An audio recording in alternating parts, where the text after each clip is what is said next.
Sally, thank you so much for joining us on the program this evening. Thank you for having me. Now, we found out this week some 600 of our biggest companies pay absolutely no tax at all. When I try and pay no tax at all, I get a sternly worded letter. How are these guys able to get away with it?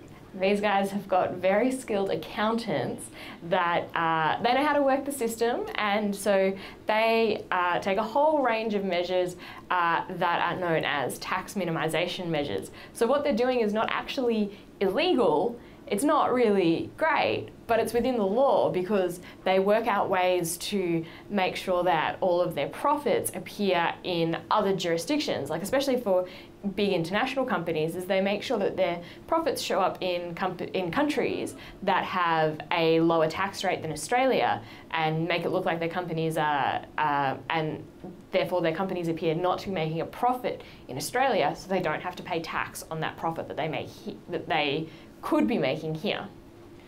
And do we even know how much revenue we could be missing out on by not taxing these companies? Like, considering the government has announced a growing budget deficit, it seems like this could be a good place to make some of that up. Yeah, I mean, there's estimates. It's in the billions of dollars is what could be made if there were, I guess, these loopholes were tightened out, and then these companies couldn't take advantage of having these very intelligent accountants that can make all this sort of stuff happen.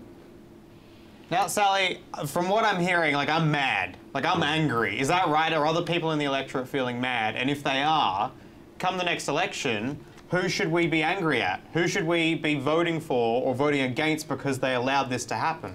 I think people are starting to feel angry. I think the thing with tax as well is it's one of those things that when it affects us directly, we do feel it, we notice it. That's money that we do not have.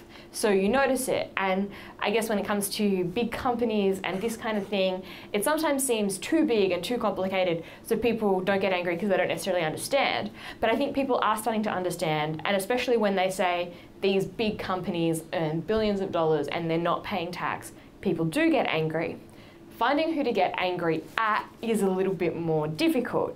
So this has been happening for a very long time. It's not one political party that's been in government that's made this possible. It's a whole type of different laws that make this possible. Do you think many Australians are aware that they are paying tax so that these companies, you know, essentially have a free ride on their backs?